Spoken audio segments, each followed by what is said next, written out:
Good morning, everyone. So I'm Ross Deuchar and I'm Professor of Criminology and Criminal Justice at the University of the West of Scotland. I'm delighted today to have Natalie Logan with me today from SISCO. So Natalie, do you want to just introduce yourself and say a little bit about SISCO first? Yeah, hi Ross, thank you for having me on this afternoon. I'm really delighted to be having this chat with you. I'm the founder and the director of SISCO, and we predominantly work in prisons developing and delivering recovery initiatives that create a bridge between our prison communities and our communities out with. Really generally making sure these guys have good amounts of support that can help them sustain a meaningful life when they are released. So offering rehabilitation is what we do, Ross.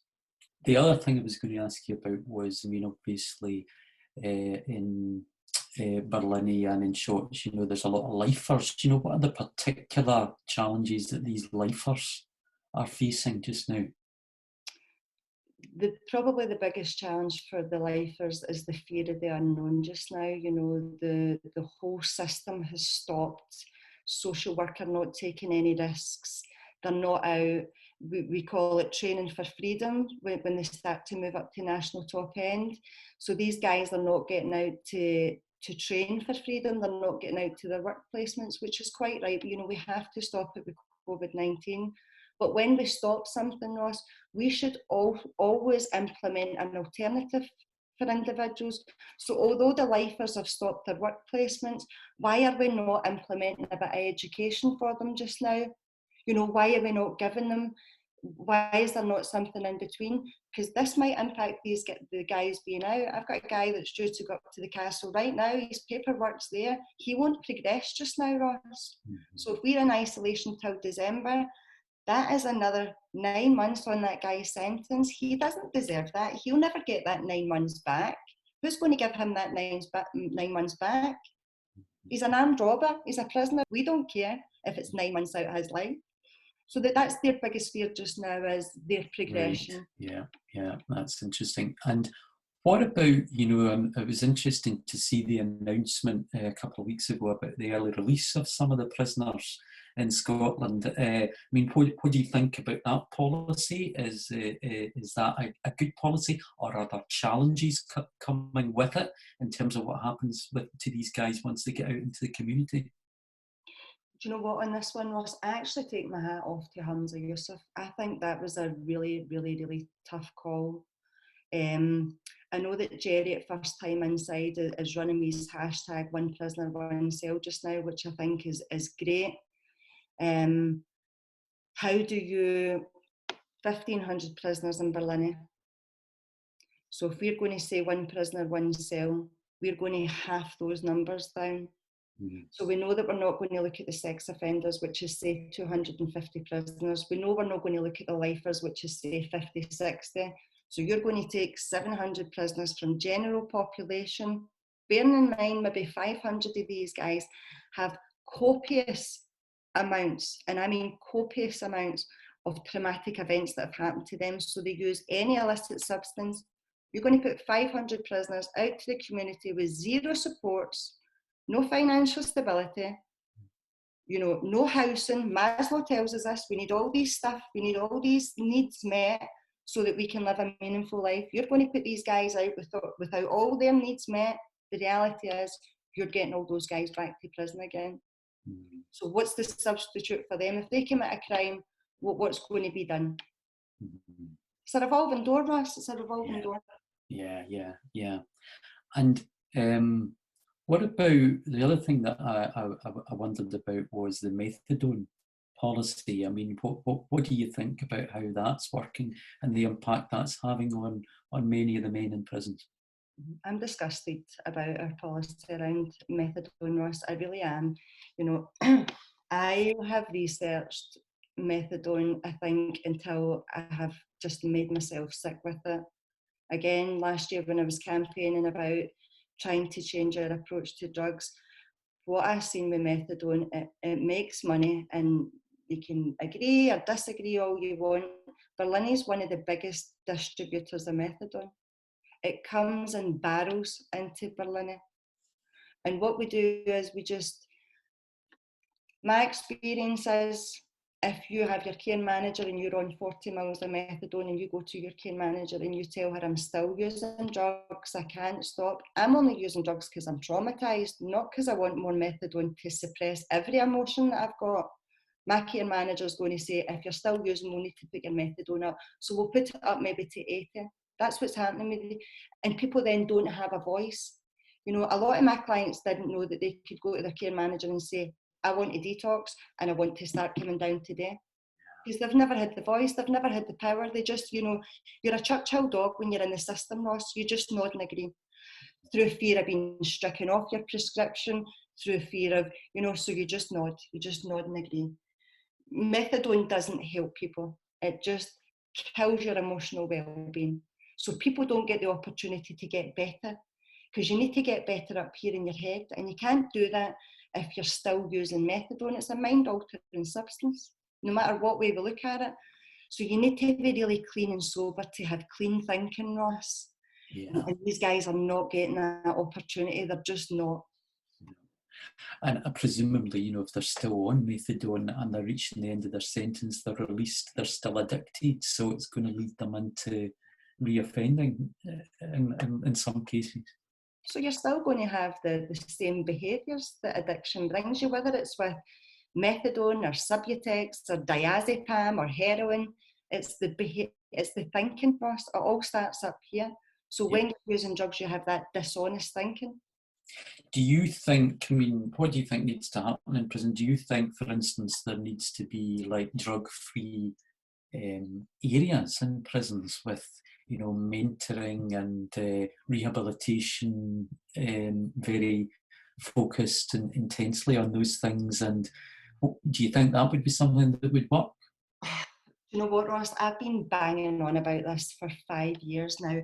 Can we just imagine, now the desperation in prison with guys to get clean and sober, they just don't know how.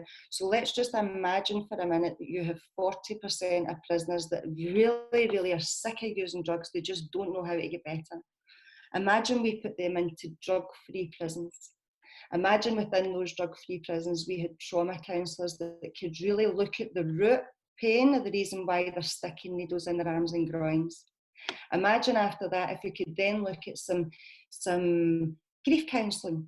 You know, who have you lost in your life? Most people, you know, their friends have committed suicide, their parents, there's been stabbings, murders, blah, blah, blah. Let's then look at that. Okay, then let's start to do a bit of the JED work. What is your ideal version of yourself, your vision board? Who do you want to be? And now let's start setting goals and help you achieve them. Now imagine we done that in prison. Imagine the difference between a man leaving Berlin and a man leaving a drug-free prison. Absolutely. I mean, I think that it's a great vision, you know, because so many of the guys that I've been talking to, they're deeply traumatised, but there's a real will, they want to move away from drugs, you know, and the work that I see in the recovery cafes is amazing, you know, because for that couple of hours in the week, they're opening up, they're talking, there's a compassionate ethos.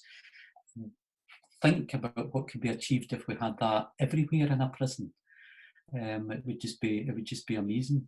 Society is delusional, Ross. And you know, I met a friend that I went to school with, and she was saying, "Oh, she's very apples and pears. What are you doing now?" And I said, "You know, I'm in prison." And she's like, "How could you work with those scumbags?" And I'm like, "Listen, let me tell you something. I know who I'm working with. You don't know who walks the street of Glasgow." No. You know, I've met better friends in prison. These guys are my books, Ross. I don't need to go to university to learn. These guys are the best book that I will ever have, ever in my life. It doesn't matter what book I now go on to read. They're my books. Absolutely, I completely agree with you. You know, having been going in and out for the last year, I've learned so much from these guys, and every time I come away, I'm completely inspired. You know. When did you ever think that you were going to, I mean, if we were to tell society that you and I sit in a room with 20 men every week and they talk about sexual abuse, physical abuse, emotional abuse, domestic violence, being abused by priests, society wouldn't believe you, because you would think you would be sitting talking about murders and slashings and stabbings and selling drugs. So society stigmatises these guys in jail, you know, but you and I know, Ross, they're authentic, real good guys that have just never had a break. Absolutely, you know, and one thing that strikes me is the real gentleman as well. I experience better manners from these guys than I do from people in mainstream society. Absolutely, absolutely. And the other thing that I'm amazed with is, you know, in the times that I've been getting in, and Jade and I have getting in together and stuff, you know, and we get them and they're sitting meditating maybe for 20 minutes at a time. They're sitting practicing breathing exercises. They're doing all the... People don't believe me when I say that. You know, I was in Berlin today and I had 20 guys meditating. Yeah. You know, what impact do you see some of that type of work having? Do they become motivated to practice some of that in their own time? Have you seen some benefits emerging when they do try and engage in these kind of holistic practices? Absolutely, Ross. I think you've saw the benefits for yourself. I think these guys are really open-minded to change, and that's a big reason why they get to come into the cafe. You know, we'll really, I mean, I sit and I analyse guys, you know, what's their motivation for being here, what's their intention, do they really want to get clean and sober? And I have to, Ross, because I can't put all my time and effort into someone that's just there for a bit of banter. So I think what happens in the prison is when you bring guys like Jed Neal in, who has he sat on their chair. So when you bring that type of individual in who's had the same past as them, but decided, I'm going to make my future look better and this is how I'm going to do it. When you invite someone like that in that says, look, here's a wee bit of change that I can help introduce to you, but it's down to you to put the work in. You know, that's someone taking time out their day to come in and see them. They love that. Then on top of that, I say to them, I'm going to bring an academic in that's going to teach you some additional mindfulness and meditation. Nah, no academics are going to give their time to us. No, I'm actually going to bring a professor of criminology in. Then you come in and you give them additional time. So that's now two individuals that's giving them introductions into mindfulness and meditation and different havening techniques. Then we add another into the fold. We've got a boy, Ross Convery, that's doing a couple of different wee things with them. There's three professionals that's coming in and saying the same thing. Guys, see if you do this is going to work. What is the outcome? You come in and deliver something and guys sit for 20 minutes and just zone right into your voice. It works. Yeah. But we need to teach them, Ross, we need to teach them things like this. Natalie, how important is lived experience in all of this? You know, like your lived experience, the lived experience of guys like Jed Neal, Ross Conway that you mentioned, James Doherty, all these people that are coming into the prisons working with you? Oh my goodness, massively, Ross, massively. And again, I can give you my experience as me as a person. I grew up surrounded by violence, anti-authority. I didn't have a problem with social workers or police, but my family put that onto me because that was their hatred. So I grew up with a hatred to a system that I had no idea why. Why did I hate the police? They've never done anything to me. Why do I hate social workers, you know? So lived experience, we've all grown up with these same angers, the resentments, the same pains, the same trauma. So for me, when I got myself better, I had to look at how do I go and educate myself so that I can sit in a room with academics and I understand what they're saying. How can I go become qualified to work in this field? So I then went and done that. So I now have lived experience and I have the academic knowledge and background. I've educated myself to the same degree. So me now going in and saying, okay guys, I was a junkie too. I sat in prison cells. I was a deadbeat. I was written off by society, but I got clean and sober. So Jed Neal, Alec Cochrane, James Doherty, these guys are all massively important to me. They're my role models in life. And I then take them into prison so that they can become the role models for the prisoners, because it wouldn't have mattered if you were my care manager and you had read every book in the world and you could tell me, Natalie, I know what's going to get you sober. I would have closed off. But if you would have told me, Natalie, I've been where you're at and I've read all the books and I'm going to show you how to get sober, then I start to listen, because I think you and I have got something in common. You're not trying to patronise me. It's not a you against me. That's why rehab worked for me. I went into a therapeutic environment surrounded by every single professional in Castlecraig has lived experience. So I relate to them. They're not a professional, they're just the same as me. It's massively important. And the Scottish Prison Service are actually starting to recognise the importance of lived experience. Yeah, absolutely. I think the final thing is just, I mean, congratulations. It was great to see that SISCO has now got registered charitable status. Where do you see things going? What's your vision for the coming years in terms of SISCO and in terms of the recovery cafes? We're going to be expanding, Ross. We're already in HMP Berlin, HMP Shotts, and we're looking at models along with the Community Justice Scotland just now for Edinburgh.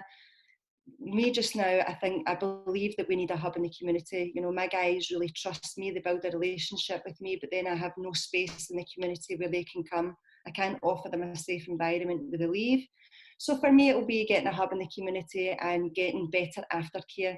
I want to make sure that we are the best trauma-informed service that we can be, and that we are offering really good aftercare to these individuals. Because bikes still need their stabilisers, Ross, and these guys still need to have, if we're taking away drugs, they still need to have their crutches in life, which is, you know, a safe environment, human contact, lived experience, safety, just being safety. So, you know, SISCO walks now, Ross. Brilliant. SISCO walks. Brilliant. Thanks, Natalie. Thanks for joining me today. That's been really brilliant to hear about all the great work you're doing. Thanks, Ross. Thanks for having me.